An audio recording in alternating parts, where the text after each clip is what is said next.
At UNRA, our shared purpose is to efficiently develop and maintain a safe and sustainable national road network for economic development.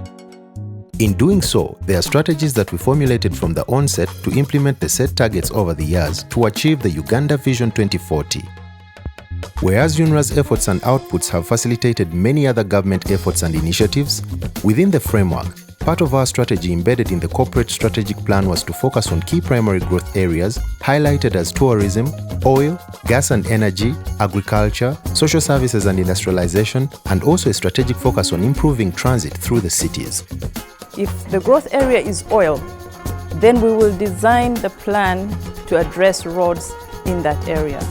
If a growth area is tourism, then you will find tourism in the plan. If it is industry, wherever industry might be, then the roads must be able to be constructed to support the growth of industry. So we are facilitating that growth to make sure the growth is much faster than it is. Today, as a result of meticulous efforts, the organization has registered enormous success. But to fully appreciate the impact of the above efforts, one needs to categorically understand where we came from in regards to the highlighted primary growth areas. We will show you how it started, how it's going, with an emphasis on the socio-economic transformation impact attributed to the efforts implemented.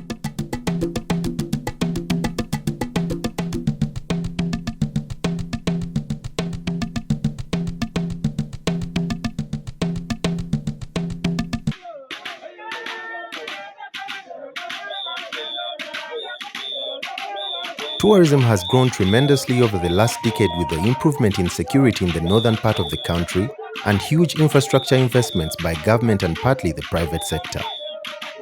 Incredible as it may seem today, 10 years ago many tourist sites that today seem well established either did not exist in their present form, were off limits or unknown to travelers, or were far less accessible than they are now.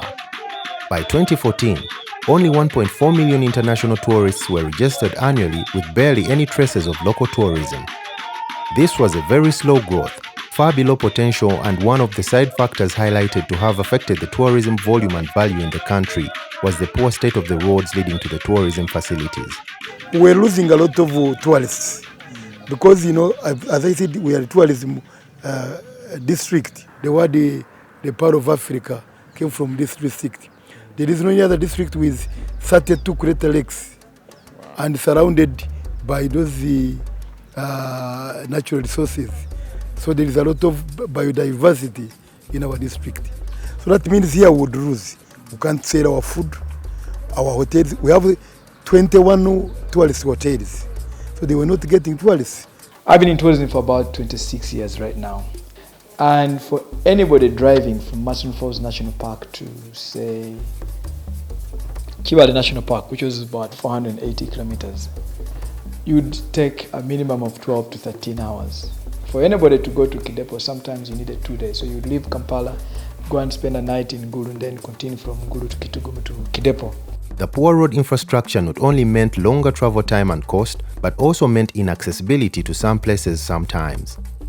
In 2016, the government set out to boost the annual number of visitors to 4 million for the next 5 years by improving the roads accessing game parks and other tourist attractions, packaged and developed as tourism roads.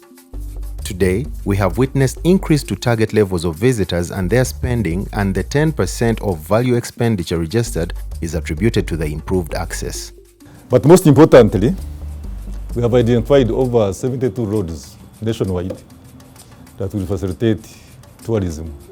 Most of these roads have been started on, others are in the advanced stages of procurement. Some of these include Kabale Lake Bunyonyi, Kisoro Gahinga National Park Rubuguri, Jinja Bujagali Tanda Falls, Kasanje Sisa Kisubi, Tororo Bududa Elgon Park Boundary, Sironko Bulambuli Elgon Park Boundary, Karenga Apoka, Sudan Border, Kapong, Bulisa Para, among others. Today, as I speak, I can have breakfast in Murchison and have lunch in Fort Portal or Kibale National Park. That is because of the general improvement of the road network. Today, if you left Muslim Falls National Park, depending on where you sleep, and you went through Bulisa, Hoima, Chenjojo, a lot of that road is really tarmacked. Uganda today does not lack accessible travel highlights. There is the opportunity to trek within meters of the world's last few hundred mountain gorillas, arguably the most exciting wildlife encounter Africa has to offer. Trunk roads have improved beyond recognition, as has the overall standard of the local tour operators, public transport and the hospitality business in general. So you'll find that if I was spending 300 million shillings on maintaining Great Lake Safari's cars every year, I have now gone to about 120 million shillings.